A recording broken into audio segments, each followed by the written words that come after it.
자, 오늘 저와 여러분들이 함께 나누실 말씀은 창세기 4장 16절서부터 24절까지 말씀. 창세기 4장 16절서부터 24절 말씀을 한 목소리로 같이 읽으시겠습니다. 가인이 여호와 앞을 떠나서 에덴 동쪽 노 땅에 거주하더니 아내와 동침함에 그가 임신하여 에녹을 낳은지라. 가인이 성을 쌓고 그의 아들의 이름으로 성을 이름하여 에녹이라 하니라. 에녹이 이랏을 낳고 이랏은 무후야엘을 낳고 무후야엘은 무드사엘을 낳고 무드사엘은 라멕을 낳았더라. 라멕이 두 아내를 맞이하였으니 하나의 이름은 아다요 하나의 이름은 실라였더라. 아다는 야발을 낳았으니 그는 장막에 거주하며 가축을 치는 자의 조상이 되었고 그의 아우의 이름은 유발이니 그는 수금과 퉁소를 잡는 모든 자의 조상이 되었으며 실라는 두발가인을 낳았으니 그는 그리와 쇠로 여러 가지 기구를 만드는 자요 두발가인의 누이는 나아마였더라. 라멕이 아내들에게 이르되 아다와 실라여 내 목소리를 들으라. 라멕의 아내들이여 내 말을 들으라. 나의 성차로 말미암아 내가 사람을 죽였고 나의 상함으로 말미암아 소년을 죽였도다. 가인을 위하여는 벌이 7배일진데 라멕을 위하여는 벌이 77배이로다 하였더라. 아멘. 할렐루야. 여러분 한 주간 동안 또 평안들 하셨습니까? 예. 자, 우리가 지난 시간에는 가인을 향한 하나님의 은혜를 살펴보았습니다. 선악 지식을 가진 인간들은 필연적으로 누군가를 미워하는 살인자로 살아갈 수밖에 없습니다. 자신 안에 있는 선악 지식이 만들어내는 열망, 태슈카, 그것이 이끌어가는 것을 선이며 정의라고 생각하기 때문에 자신의 태슈카와 방향을 같이 하지 않는 다른 사람들을 비판하고 정죄하고 미워하며 적으로 간주할 수밖에 없는 것입니다. 이것이 하나님의 영이 떠나 이 땅에서 방황하며 살게 된 가인들의 삶의 모습이에요. 저와 여러분들의 모습이 이와 동일한 겁니다. 그렇게 살인자의 자리에서 자신의 스스로의 힘으로 그 죄에서 벗어날 수 없다고 하나님께 애원하는 가인에게 하나님께서 표를 주시죠. 자, 그 표라는 것은 지난 시간에도 살펴보았듯이 히브리어로 오트라고 하는데 이것은 하나님께서 주시는 하늘의 약속을 의미합니다. 약속을 가인에게 주신 거예요. 자, 신약에서는 이것을 신약 성경에 기록된 헬라어로 세메이온이라고 합니다. 그게 표적이라는 말이에요. 표적. 자, 요한복음에는 7가지 표적이 나와요. 자, 그리고 그 7가지 표적을 왜 기록하고 있는지 이유에 대해서도 설명합니다. 왜 이 오트, 표적을 주었는지를 설명해요. 자, 요한복음 20장 31절을 쉬운 성경으로 같이 읽으시겠습니다. 그런데도 이 책에 있는 표적들을 기록한 것은 여러분들로 하여금 예수님께서 하나님의 아들 그리스도이심을 믿게 하고 그분의 이름을 믿음으로써 생명을 얻게 하기 위해서입니다. 아멘. 보세요. 자, 오트, 세메이온, 이 표적을 주신 목적이 무엇이라고 하죠? 예수님께서 하나님의 아들이심을 믿고 그 믿음을 통해 무엇을 얻기 위해서? 생명, 영생입니다. 영생을 얻기 위해서 그 표적을 준 거예요. 자, 하나님께서 자신의 죄가 너무 무겁다고 좌절하고 있는 가인에게 주신 그 오트, 그 세메이온, 표적 역시 마찬가지죠. 가인, 너의 힘으로는 그 죄에서 벗어날 수 없어. 너가 아무리 노력해도, 너가 아무리 다른 사람 미워하지 않으려고 노력해도 너 그거 벗어날 수 없어.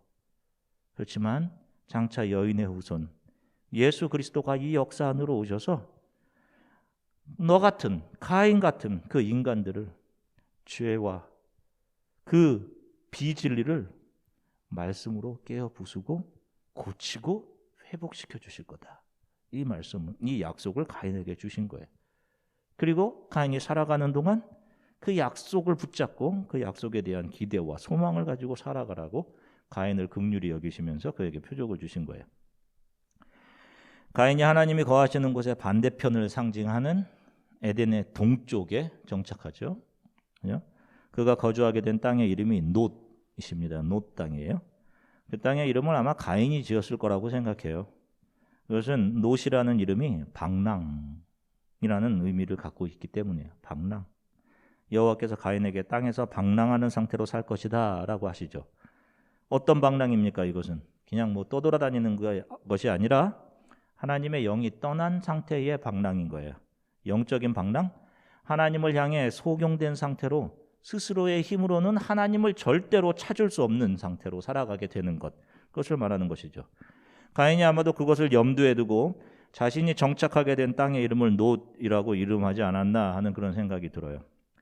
그리고 그가 그 땅에서 아들을 낳고 그 이름을 에녹이라고 짓습니다. 에녹이라는 이름은 봉헌하다 이런 뜻을 가지고 있어요. 데디케이트 하는 거예요. 봉헌하다, 하나님께 올려드리다 입니다. 그런데 가인이 성을 쌓고 그 성의 이름을 자신의 아들의 이름을 붙여서 에녹성이라고 이름을 붙입니다. 자, 여기서 한글 성경으로는 성을 쌓았다라고 번역됐지만 영어 성경 NIV에 보면 building a city 이렇게 돼 있어요. building a city. 그러니까 도시를 건축한 겁니다. 성이라고 번역된 단어의 히브리어 원문은 이르라고 하는 단어예요. 이것은 벽으로 둘러싸인 그런 도시를 말해요. 벽으로 이렇게 둘러싸인 도시. 그러니까 성읍을 건설을 한 거죠. 자, 왜 가인은 벽이 있는 성읍을 지었을까요, 여러분? 다른 사람들이 자기를 죽일까 봐서, 자기 자신과 가족을 지키기 위해 성을 쌓은 거예요. 수많은 시간이 걸렸겠죠. 가인이 지금 성을 쌓고 도시를 건설했다라는 것은 그때부터 이제 문명이 시작됐다라는 것이에요. 문화가 그때부터 시작된 것입니다. 그런데 이런 일들이 하나님으로부터 소경된 상태, 바로 이 땅에서 하나님 없이 방황하며 살게 된 가인들로부터 나오는 것이에요. 우리가 문명하면 살기 좋음 뭐 이런 것들을 생각하잖아요. 그런데 이런 것들이 스스로를 보호하기 위해 만들어내는 모든 영역들의 총체를 문명이라고 하지 않습니까? 바로 이것이 하나님을 떠난 인간들의 손에 의해서 만들어지는 것이에요. 이 문명이라는 것이. 자, 보면 그의 자손들 중에는 정착에 필요했던 목축을 위한 그 목축의 조상이 나와요. 그리고 구리와 철로 기계를 만드는 미케닉의 조상도 나오죠. 그리고 수금과 퉁소를 잡는 모든 악기를 만들고 연주하는 사람들의 조상이 또 나옵니다. 가인의 후손들 중에서. 문명이 문화를 이제 만들어내는 거예요. 일반적으로 정신적인 가치 추구를 위해 만들어내는 것이 문화죠. 그리고 물질적이고 기술적인 가치 추구를 위해 만들어지는 것이 문명입니다. 결국 문명과 문화는 하나님 없이 살아가야 하는 죄인들이 자신들을 보호하고 두려움과 고통을 잊고 쾌락과 즐거움, 행복을 유지하기 위해 만든 거예요. 지금 이 시스템이 돌아가고 있는 거예요. 그 모든 것들이 그들 안에서 움직이는 선악 지식의 열매인 욕망이 움직여가는 대로 만들어낸 죄의 결과물들인 겁니다. 그 안에서 살고 있는 거예요.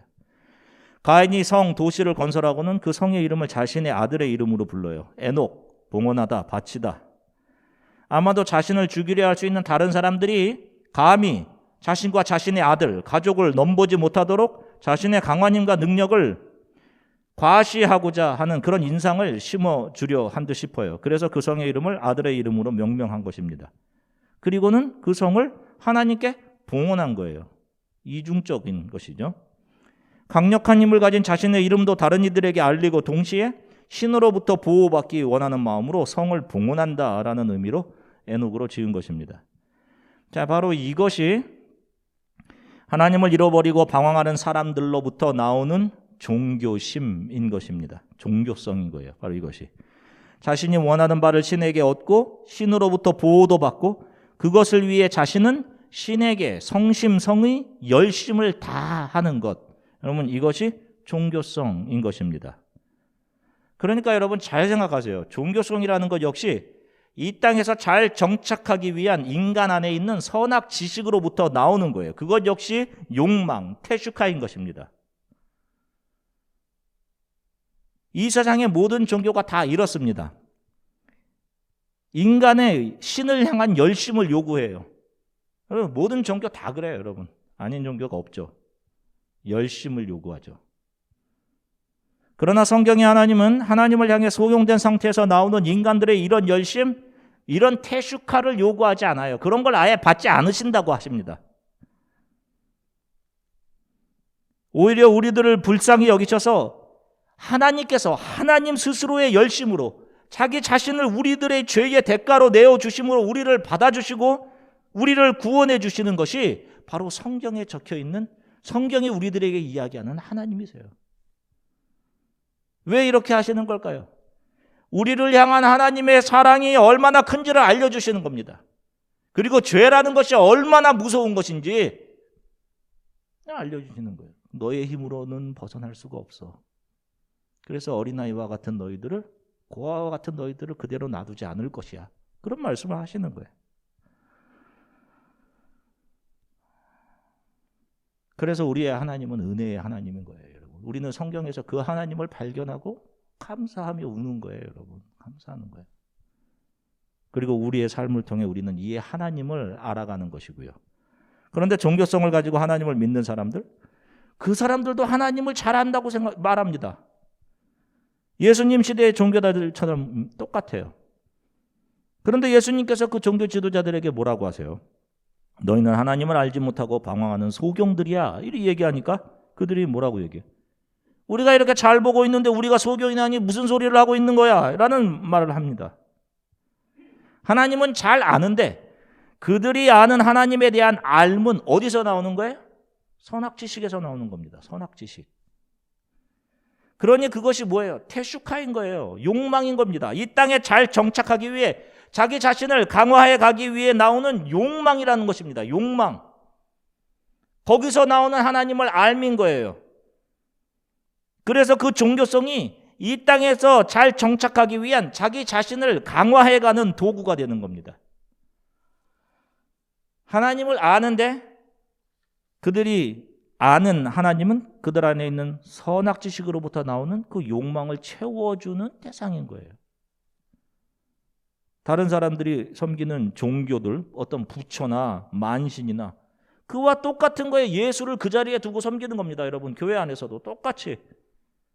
목적이 다 자기 보호, 자기 잘됨, 자기 강화인 거예요. 현재 많은 교회들이 교회 건물을 짓고 봉헌 예배라는 것들이죠, 여러분. 그죠? 봉헌 예배. 뭘 봉헌한다는 걸까요, 여러분? 교회 멤버가 계속 다 있었는데 뭘 봉헌을 하는 거예요? 결국 건물을 다 지었으니까 뭐 한다는 거예요? 건물을 봉헌한다는 거 아니에요? 건물을. 참 아이러니한 게 하나님께서 그런 건물을 받으세요? 안 받으세요? 안 받으시죠. 안 받으세요. 실은 사람들이 우리들이 이런 큰 일을 이루었다. 내가 해냈다. 이 건물은 40몇 년 동안 계속 지금 짓고 있는 건데 이런 소리를 하는 거예요. 바로 우리가 큰 일을 했다는 것을 알 일이요. 자신의 능력, 자신의 리더십, 자신의 업적을 과시하고 자랑하고 싶어 하는 겁니다. 그러니 그 자리에 높은 사람들 초청하고 심지어는 지역 정치인이나 유지까지 막 초청하는 거예요. 사람들 다 불러요. 자기 과시, 자기 자랑, 자기 강화에 하나님을 사용하는 것이죠. 하나님을 알지 못하는 가인들로부터 나오는 행위입니다. 우리를 불쌍히 여기시고 무조건적으로 우리를 사랑하시는 그분의 은혜를 알지 못하니까 내가 무엇인가라도 해서 복을 끌어오려고 하는 거예요. 은혜를 알지 못하니 당연히 성도를 위해 준비된 부활이 무엇인지도 알 리가 없겠죠. 그것을 모르니 당연히 이 땅에 집착할 수밖에 없는 겁니다. 그러니 솔로몬 시대, 지금 우리가 성경 읽게 하고 있는 솔로몬 시대에 대제사장을 했던 사독, 그렇게 성실하게 하나님의 전에서 제사를 집례했던 그 사독의 후예들이 성경을 가리키던 그 랍비들 중에 한 파를 형성하게 된 그 사독의 후예들, 사두개인, 그들이 예수님 시대에는 뭐가 없다고 했어요? 부활이 없다라고 해요. 그들이. 그 대제사장 가문의 사람들이. 그렇게 된 거예요. 종교인이 된 거죠. 종교인. 예전에 어떤 정치인이 한국에서 서울시를 하나님께 바칩니다. 이런 말을 한 적이 있어요. 저는 이 사람 잘못이 아니라고 생각해요. 다 교회 목사들의 잘못이죠. 말씀 속에서 반복적으로 말씀하시는 성경 곳곳에 숨어있는 인간의 죄성과 하나님의 은혜를 잘 발견해서 성도들에게 전달해 주어야 하는 것이 목사들이 해야 되는 일입니다. 그런데 수많은 목회자들이 그 일 하지 않고 무엇을 해요? 인간 안에 있는 욕망 태식화, 그것을 이루기 위한 종교심 부추기는 일을 해요. 열심을 내는데 그 열심이 교회 건물 안에 사람들을 많이 채우는 것을 위해 자신의 업적 쌓기 위해 건물 짓고 하는 것을 부흥이라고 생각을 해요. 그러니 그 교회 다니는 사람들 역시 교회에 나와서 세상에서 자기 잘됨을 신앙의 이유로 삼고 기도하고 헌금하고 그렇게 하게 된 거예요, 여러분. 성경 말씀을 따라서 신앙생활을 하는 것이 아니라 목사가 하는 말을 따라가는 거예요, 여러분. 그렇게 되는 겁니다. 그래서 성도들이 바알이나 만신을 섬기는 사람들과 똑같아지는 거예요. 언제 하나님이 도시를 바치라고 했습니까? 내가 죽고 예수로 살아난 그 작은 예수된 상태, 그 안에 살아계신 예수에 의해서만 살아가는 사람들, 그들만, 다시 말해서 예수만 받으시는 거예요. 여러분, 왜 예수만 받으실까요? 그래야 그 예수의 뒤를 이어 그의 자녀들이, 예정된 자녀들의 죄가 사해지고 그들이 예수를 따라 지성소, 하나님의 나라로 들어가는 그 길이 열려지기 때문이에요. 그래서 예수만 받으시는 거예요. 그래야 열려진 길로 하나님의 자녀들은 예수만을 따라 들어가면 되는 것입니다. 하나님의 백성들이 양과 염소 서로 제사 드릴 때마다 그들은 메시아 예수 그리스도가 언젠가 이 염소 양처럼 우리들을 위해서 자기 자신을 내어주어 아무리 제사를 드려도 없어지지 않는 우리들의 죄를 사해 주시고 죄의 사슬에서, 죄와 사망의 사슬에서 우리를 풀어주시고 건져주시고 우리들을 지성소로 하나님의 나라로 들어가게 하실 것이라는 소망과 감사를 가지고 제사를 드려야 했던 거예요, 여러분. 그게 예수 그리스도를 상징하고 있던 거예요, 여러분. 그 메시아, 그것을 소망하며 제사를 드렸던 겁니다. 이 땅에서 하나님의 영이 떠난 상태로 방황하게 된 가인들, 저와 여러분들에게 필요한 것은 성공을 향한 열망과 열심으로 인한 성 쌓기가 아니에요, 여러분. 우리는 이 땅에 예수 그리스도만을 발견하고 그분 안에 잘 숨으면 되는 겁니다. 인간들이 쌓아 올리는 성 문명이라는 것은 더 강한 힘에 의해 무너지고 정복될 수밖에 없는 거예요, 여러분. 여러분들 살아가면서 그렇게 살아가게 되는 거예요. 그 대열에 들어가면 누군가는 또 여러분들이 쌓은 성을 허문다니까요, 여러분. 그래서 하나님을 떠난 인간들의 역사에는 서로의 성을 정복해야 하는 전쟁이 하루도 멈춘 날이 없는 거예요, 여러분. 이런 면으로 잘 생각해 보면 세상 사람들이 하는 그 성 쌓기, 인간을 행복하게 한다는 그 문명으로는 진정한 행복에 이를 수가 없는 겁니다. 그래서 교회는 세상에 잘 정착하기 위한 모임이 아닌 예수만을 증거하는 곳이어야 하는 거예요, 여러분. 그리고 성도들이 부활을 소망하는 곳이어야 하는 거예요. 교회는 선교지에 가면 특별히 가난한 나라 오지에 계신 선교사님들이 그곳에 문명을 제공하려고 하는 경우가 많습니다. 이것이 현대 선교의 전략인 것인지 어떤 경향인지는 모르겠지만 많은 선교사님들이 선교지에 가서 그들에게 문명을 전해주는 일에 많은 시간을 사용해요. 일자리를 만들어주고 조금이라도 돈을 더 벌 수 있는 길을 열어주는 일들에 매달리는 거예요. 물론 참 안타깝죠. 선교지에 가서 보면 안타까워요. 가난한 고생하면. 그런데 선교사의 사명이라는 것은 예수만을 전해주는 거예요.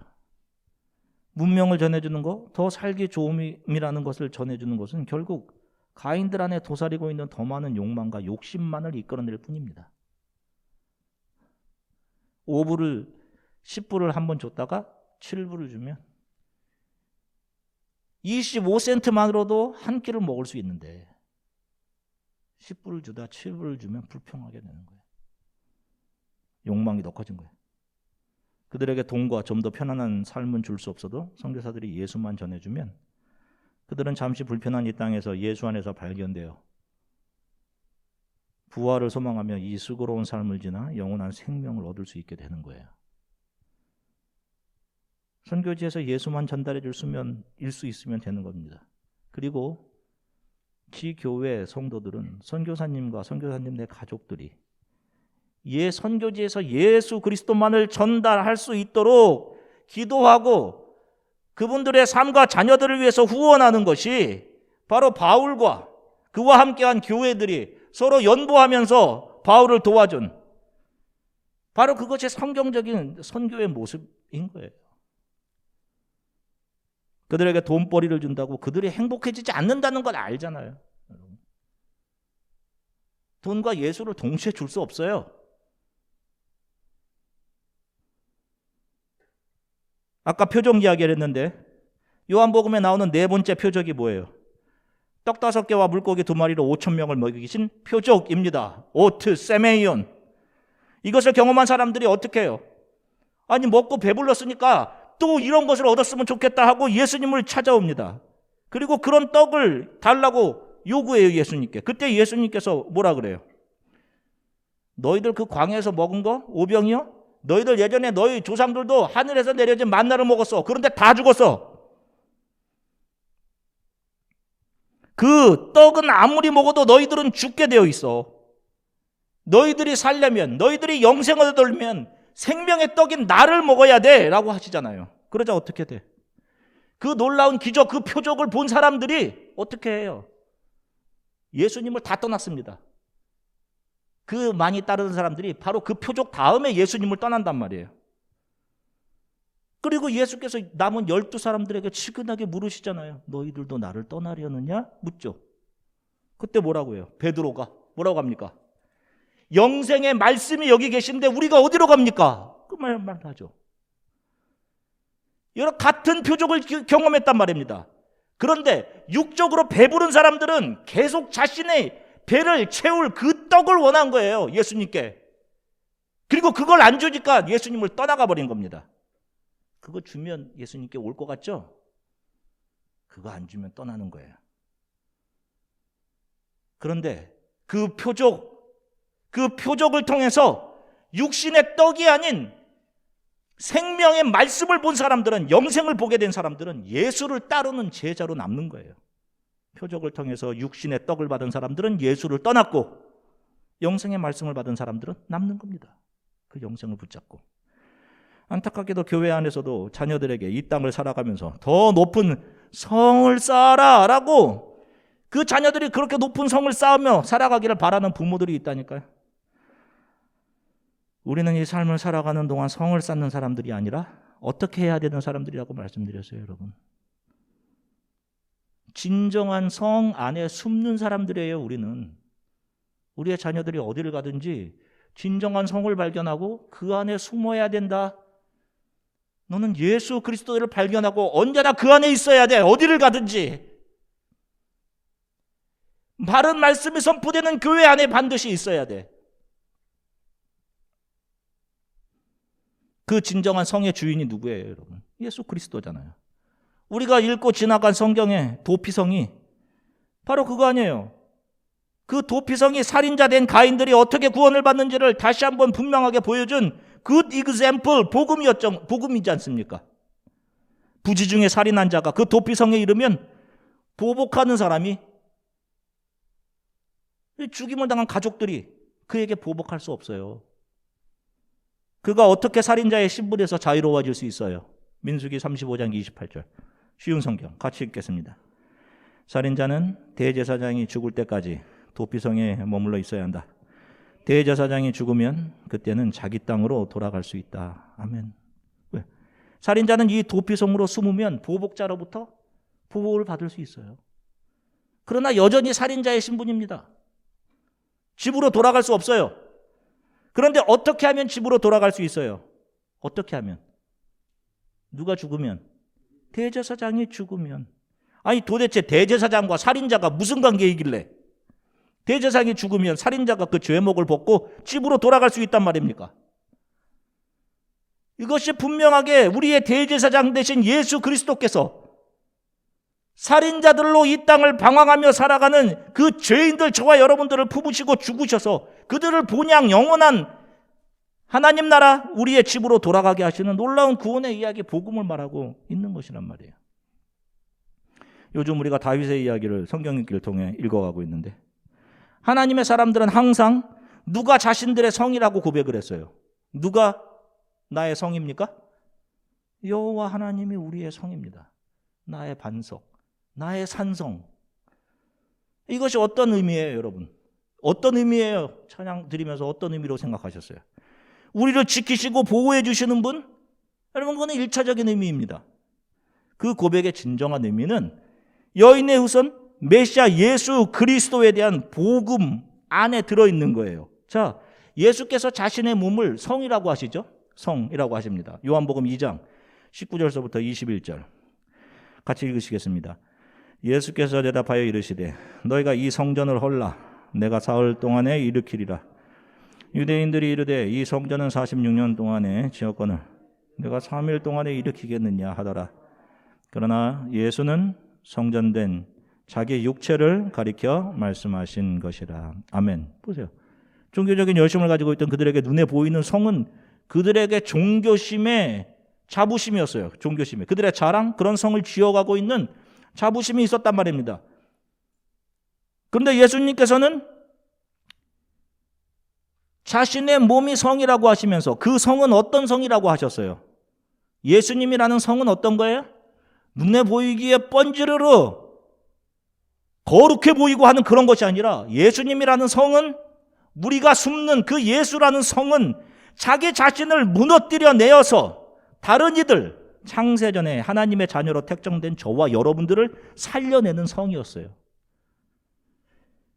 시편에 기록된 여호와가 나의 성이라는 의미가 이런 의미란 말입니다.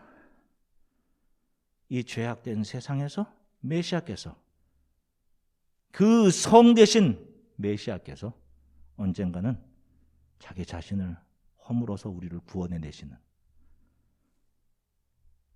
성경은 복음을 담고 있고 그 복음을 잃어버려졌던 성도들에게 들려주기 위해 기록된 책이에요.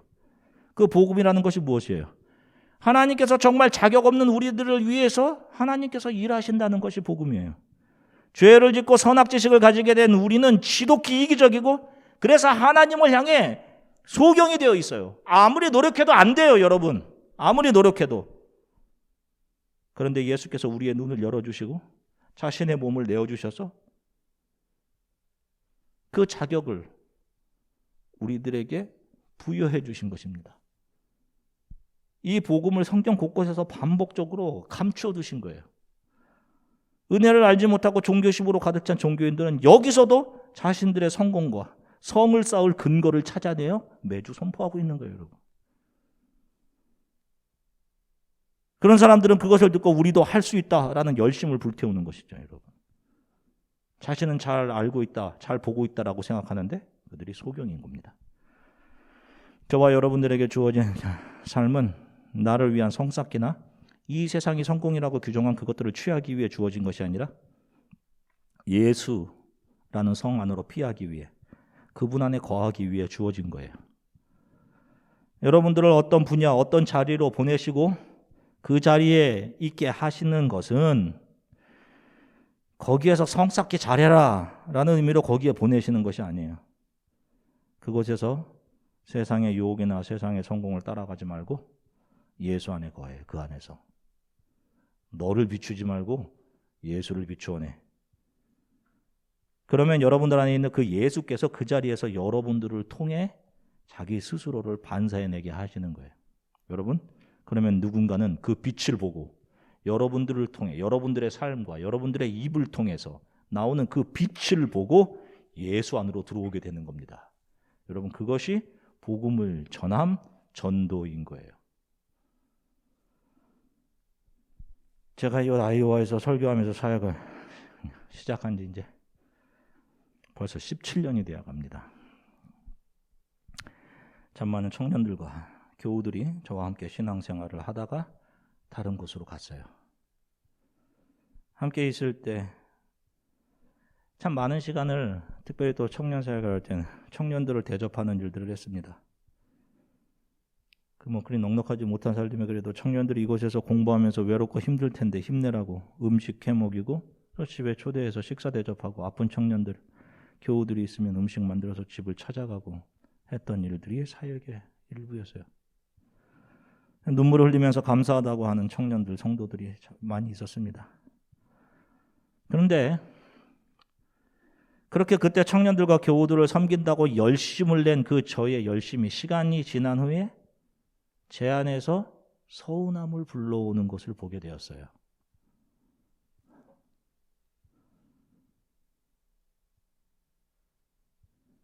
그렇게 저의 열심을 거쳐갔던 청년들과 성도들 중에 가끔씩이라도 연락하는 사람들은 아주 드뭅니다.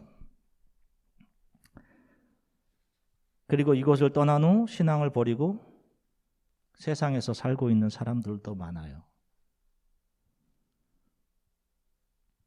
좋은 잡을 잡으면 신앙생활 잘하리라고 생각했는데 그러지 못하고 정착하고 있는 청년들도 많고, 이곳을 떠나가서 목사님 가르쳐 주신 대로 신앙생활 잘하겠습니다라고 했던 인사들은 다 잊혀진 듯합니다.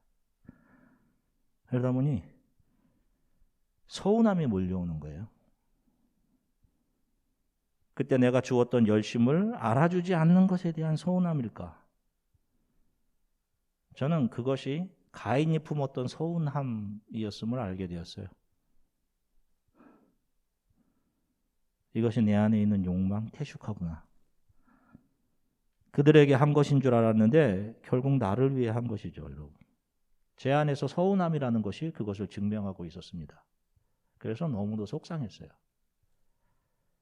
지금 생각해보면 그들에게 예수만을 증거해 주지 못한 것이 정말 많이 미안하고 죄송하고 하나님께 많이 죄송합니다.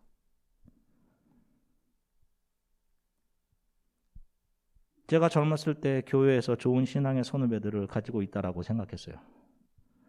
그들과 같이 교회에서 리더 역할을 하며 성경적인 교회를 꿈꾸며 신앙의 추억을 쌓아가며 그들과 함께 했던 것이 좋았고, 그래서 그들이 좋은 신앙의 선배들인 줄 알았는데 지금 그들 중에는 우리들이 젊었을 때 우리는 언젠가 나이 들어서 저런 교회 어른같이 되지 말자던 그 모습 그대로 닮아진 탐욕스러운 사람으로 변해 있는 사람들도 있습니다. 마음이 아프죠. 또 젊었을 때에는 힘이 없었던 선배들이 오히려 지금 어려운 교회 선후배들을 돕고 목회자가 된 선후배들, 선교사들을 돌보아주며 주의 나라를 위해 자신을 내어주고 섬기는 모습을 봐요. 그들이 진짜였던 거죠.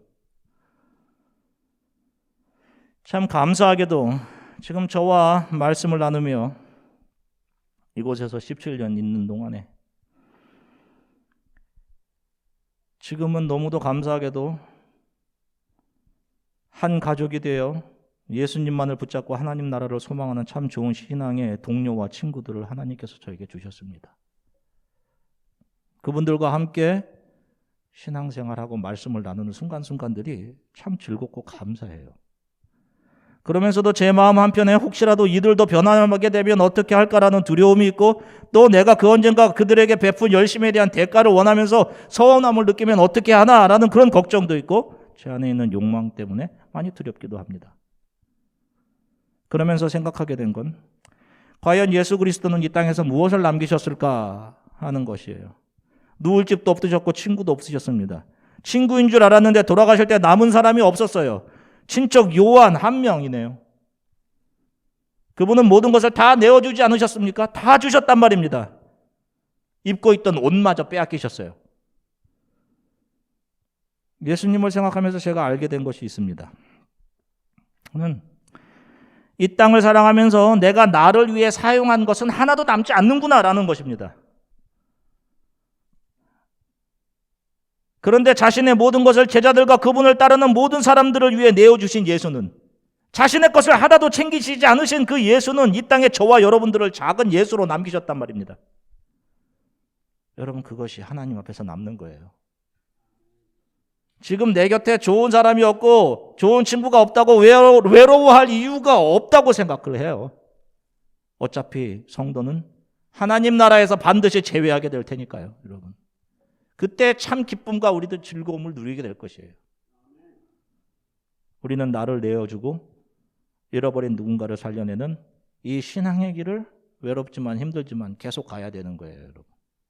사랑하는 성도 여러분, 우리는 이 삶에서 성을 쌓는 사람들이 아니라 성이신 예수 안에 거하는 그분께로 피하는 사람들임을 꼭 기억하십시오, 여러분. 세상이 여러분들을 숨겨주지 못합니다. 세상이 여러분들에게 좋은 것을 주지 못해요.